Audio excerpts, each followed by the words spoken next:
অনেকেই আমাদেরকে প্রশ্ন করে, হুজুর স্মরণ শক্তি বৃদ্ধি ও পড়ালেখায় মনোযোগী হওয়ার কোনো আমল আছে কি? অবশ্যই আছে।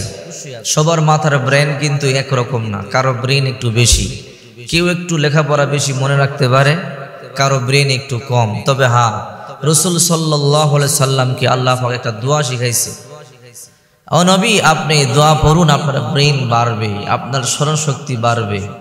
রাসূল সাল্লাল্লাহু আলাইহি সাল্লাম যখন এই দোয়া পড়তেন, রাসূলুল্লাহর ব্রেন বেড়ে গেছে। জিবরাইল যখন প্রাথমিক অবস্থায় রাসূল সাল্লাল্লাহু আলাইহি সাল্লামের কাছে ওহী নিয়ে আসতো, রাসূল সাল্লাল্লাহু আলাইহি সাল্লাম ওহী কণ্ঠস্থ করার জন্য, মুখস্থ করার জন্য দ্রুত চেষ্টা করতেন। আল্লাহ পাক রব্বুল আলামিন বললেন, ও নবী আপনি মুখস্থ করার জন্য দ্রুত চেষ্টা করবেন না। রব্বুল আলামিন বলেন, ফাতাআলাল্লাহুল মালিকুল হক ওয়ালা তা'জাল বিল কুরআনি মিন ক্বাবলি আন ইউকদা ইলাইকা ওয়াহয়ু। নবী, সত্যিকার মালিক হচ্ছে একমাত্র আল্লাহ পাক রব্বুল আলামিন। আপনার প্রতি ওহী নাজিল কমপ্লিট হওয়ার আগ পর্যন্ত আপনি মুখস্থ করবার জন্য তাড়াহুড়া করবেন না, বরং আল্লাহ পাক সূরা তাহার 114 নম্বর আয়াত শিক্ষা দিলেন, নবী আপনি বলুন ওয়াকুর রাব্বি জিদনি ইলমা, এবং আপনি বলুন আমার রব আপনি আমার স্মরণ শক্তি বৃদ্ধি করে দেন। এই জন্য ওয়াকুর রাব্বি জিদনি ইলমা, যদি এই দোয়া পাঠ করেন আপনার শিশুর ব্রেন বেড়ে যাবে, মেধা শক্তি প্রখর হবে, আপনার বাচ্চার পরীক্ষার রেজাল্ট ভালো হবে। এই জন্য মন খারাপ করবেন না।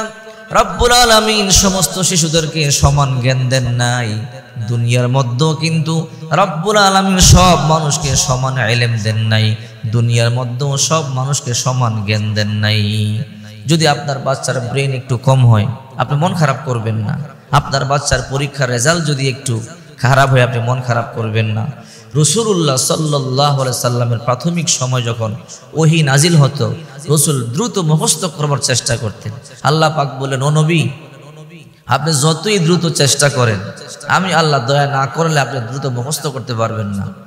আপনি সবর করুন, ধৈর্য ধারণ করুন, আপনি দোয়া করুন ওকুর রব্বি জিদনি ইলমা বলে বলে, আমি আল্লাহ আপনার জেহেন, আপনার ব্রেন বৃদ্ধি করে দেব, আপনার স্মরণ শক্তি বাড়িয়ে দেব, অটোমেটিক মুখস্থ হয়ে যাবে।